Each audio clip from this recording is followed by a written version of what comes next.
Assalamu Walaikum. Hello friends, how are you? Welcome back to my another video. In this video, I am going to show you how to delete blank cells in Excel and shift data up using formula. Let's get started. At first, you have to open your Excel spreadsheet.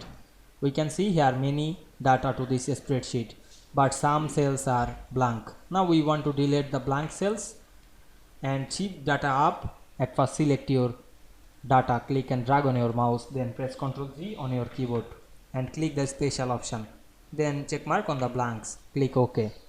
Then we can see here automatically select the all blank cell, click right button and select the delete option.